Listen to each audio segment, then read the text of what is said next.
Shou biznesda kutilmagan va uzoq kutilgan xabar. Afsonaviy guruh Ummon yana qaytmoqda. Ha, siz noto'g'ri eshitmadingiz. Bir vaqtlar millionlab muxlislar qalbini zabt etgan guruh yana sahnaga chiqadi. Ma'lum bo'lishicha, Ummon 19-may 2026-yil kuni katta konsert dasturi bilan chiqish qiladi. Bu xabar ijtimoiy tarmoqlarda haqiqiy portlashga sabab bo'ldi. Rostdan ham qaytishdimi? Bu kunni kutgandik. Yana eski hitlar yangraydimi? Muxlislar allaqachon bu konsertni yilning eng katta musiqiy voqealaridan biri deb atamoqda. Chunki Ummon bu oddiy guruh emas, bu butun bir davr, butun bir xotira.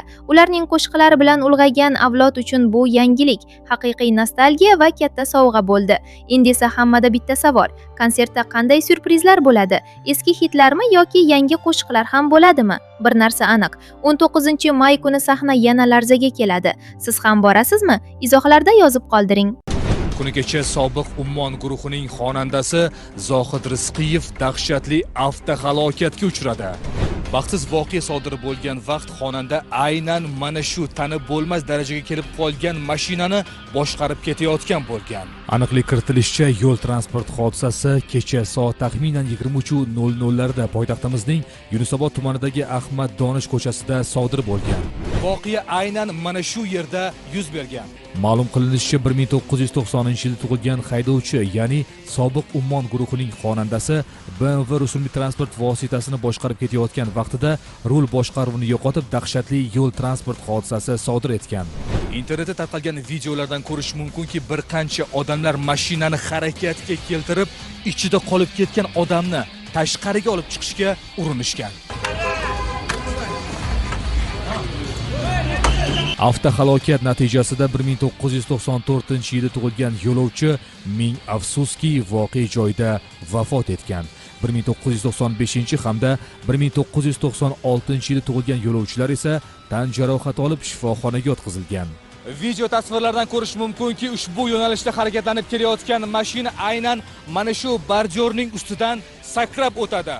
So'ng esa mashina yo'ldan ag'darilib o'tib, bir necha marotaba aylanib, taxminan mana shu yerlarga uchib tushadi. Guvohlarning so'zlariga ko'ra, mashinani haydovchi juda ham katta tezlikda boshqarganligi aytilmoqda. Yo'l transport hodisasi oqibatida 3 nafar bemor poytaxtimizdagi 7-sonli shahar klinik shifoxonasiga olib kelingan. Xo'sh, ular kelganida bemorlarning ahvoli qanday edi? Kecha kechqurun shifoxonamizga 3 ta og'ir bemor olib kelingan. Birinchi bemor ahvoli o'rta og'irligi, hushsizligi sababli shifoxonaga yotqizilmagan. Birinchi yordam ko'rsatilgan va unga ambulatorda olib borilgan. Ikkinchi bemor ahvoli og'ir, bosh miya jarohatlari sababli shifoxonaga yotqizilgan. Hozirda ahvoli yaxshi, stabil, ijobiy o'zgarishlar bilan hushida davo muolajalari davom etmoqda unda. Xo'sh, xonandaning-chi, uning hayoti xavf ostida qolmoqdami? Shifokor bu haqda ham bizga ma'lumot berdi. 3-bemor ahvoli og'irligi sababli reanimatsiya bo'limiga olib kirilgan. Hushi o'zidamasligi, bosh miya og'ir jarohati, bosh miya og'ir lat yeyishi, bo'yin sohasida jarohati sababli bemorga darhol sun'iy nafas apparati ulangan.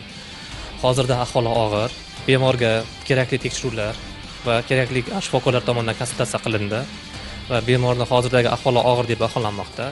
Intensiv davo muolajalari davom etmoqda. Mazkur yo'l transport hodisasi sodir bo'lgan vaqt xonandaning rafiqasi o'zining Instagram sahifasida quyidagi ma'lumotlarni e'lon qildi. Bir necha kun avval internet olamida Zohidning turmush o'rtog'i uni xiyonatda ayblagan haqida xabarlar tarqalgan edi. Ma'lum bo'lishicha, xonanda yo'l transport hodisasi sodir bo'lishidan biroz avval ayoli bilan gaplashib, u bilan kelishib olib, uning oldidan chiqib ketgan. Xonandaning ayoli ushbu kelishmovchiliklarni homiladorlik paytida kuzatiladigan stresslar va jahli chiqqanligi sababli yuzaga kelganligini aytgan. Biz turli mishmishlarga oydinlik kiritish maqsadida xonandaning turmush o'rtog'i bilan telefon orqali suhbatlashmoqchi edik, lekin ayni paytda xonandaning turmush o'rtog'i homilador ekanligi va shu sababli shifoxonada davolanayotganligi uchun ular bilan suhbatlashishni imkoni bo'lmadi. Toshkent shahar ichki ishlar bosh boshqarmasi yo'l harakat xavfsizligi boshqarmasi axborot xizmati rahbari holat yuzasidan rasmiy munosabat bildirdi. Mazkur holat yuzasidan Toshkent shahar Ichki ishlar bosh boshqarmasi Tergov departamenti tomonidan O'zbekiston Respublikasi Jinoyat kodeksining 266-moddasi bilan jinoyat ishi qo'zg'atilgan va hozirgi vaqtda dastlabki tergov harakatlari olib borilmoqda. Shu o'rinda biz kasalxonada davolanayotgan bemorlarni tezda sog'ayib ketishini tilab qolamiz. Hurmatli haydovchilar, yo'llarda harakatlangan vaqtingiz yo'l harakat qoidalariga doim rioya qiling. Aks holda oqibati biz o'ylagandan ko'ra ayanchliroq yakun topishi mumkin.